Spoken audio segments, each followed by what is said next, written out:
Okay, so I'm back again. I was getting ready. Well, I was getting this BC5060 ready to put in the shed.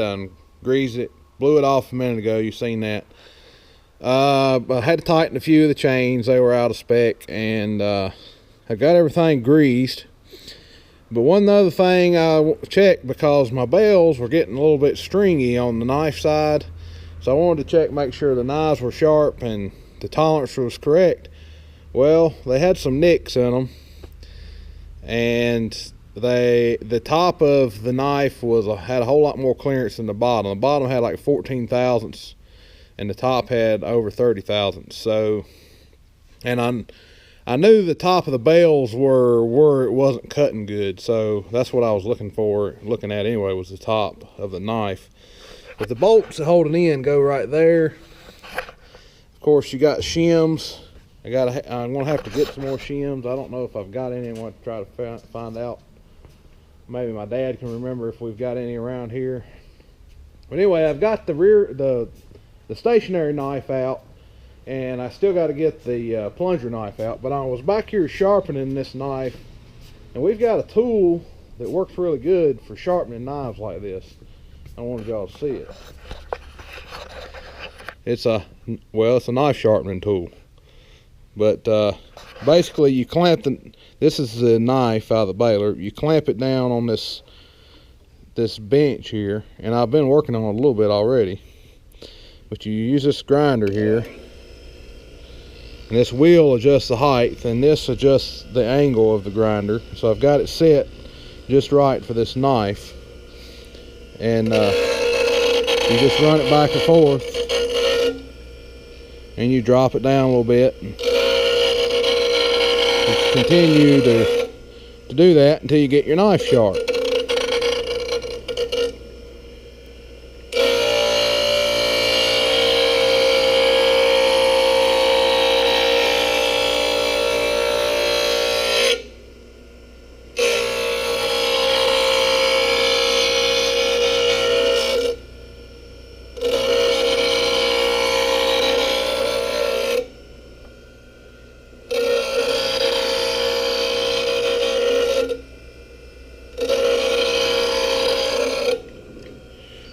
Alright, we'll take a look at it here. Still got a little nick in it right there, but I'll have to grind it a whole lot to get that out. The rest of the knife is just razor sharp. I don't think that nick is going to hurt it too bad. So I believe I will go ahead and stick that one back. Well, I can't put it back in there till I figure out my shims. But I know I need at least 10 thousandths at the top, maybe 15 thousandths. The spec is between 10 and 30, but I want to be on the low end of the spec. So anyway, I'm going to go ahead and get the other knife out and work on it. So I wanted y'all to see this while I thought it was interesting. Okay, so I just got my knives back in here and got my shimming correct. I'll show you the knives here. A little dark in there, but there the two knives are. You got to shim them. If you've never done this before, there has to be between 10 thousandths and 30 thousandths clearance between them as they pass each other. And looking from this side, they're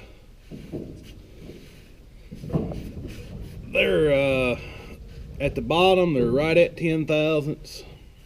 The middle, they're about 20 thousandths, and at the top, it's about 10 thousandths. So I'm not sure why the middle's a little bigger gap, but it's still within spec. So it's good to go. I got these right here are the shims that you use to shim it with. I had one, but this whole box is full of stuff. You can use something like this. This was a washer that was 10 thousandths, and I cut a piece out of it. For some reason, there was too big of a gap when I started. It was like over 30 thousandths at the top. But now, after I shimmed it, now I ended up being right back at the same amount of shims it was when I started. And yes, I did pull the plunger over to the right as far as it'll go, and it doesn't move side to side much. Maybe 5 thousandths or something. I'm getting ready to look in the book and see if it needs to be a roller needs to be adjusted. But I think it has to have a little bit of side to side slop, the plunger in there. It has a roller that you can adjust on the other side that keeps it pushed over so the clearance runs correctly. So yeah, they're back in there. They're razor sharp. Ask me how I found that out. I was trying to put them back in there, and I was reaching around, holding a shim in, and I moved, and my hand slipped up just a quarter of an inch, if it moved that much. And that thing sliced my finger open like a fillet knife. It didn't have any mercy on it. So they're plenty sharp. It ought to cut hay good. I got all my greasing done, and I'm getting ready to oil the chains. I did go around and adjust all the chains. This one had a lot of slack in it. It's about right now. This one had too much slack in it, but I got all that straightened up. And there was a grease fitting under here that you cannot get to with this cover on. You have to take, if you have one of these balers, you need to take these 3 screws right here out, take this cover out of the way, and there's a grease fitting on the overrunning clutch in here. You can't get to it. You can't get to it through that hole. You can't get your hand in there. The only thing you can do is take these screws out, which is kind of a bad design. You think they would have, I mean, I guess I could cut another hole and get to it. The thing is, it's never lined up in the same spot. So you cut a hole here and the grease fitting may be over there. You can't ever get it in there because of the way the overrunning clutch works. The grease fitting moves with the overrunning clutch. So anyway, I got all the drive line and everything greased, and it's getting ready to go in the shed for the winter.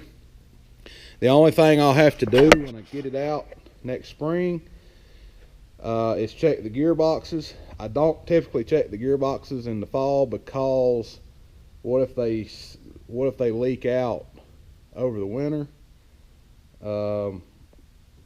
Then the fluid, if you had to top them off, you know, you're just going to lose what you put in it. So what I normally do is in the spring, everything else is ready to go, and I'll just check the gearboxes and head to the field. So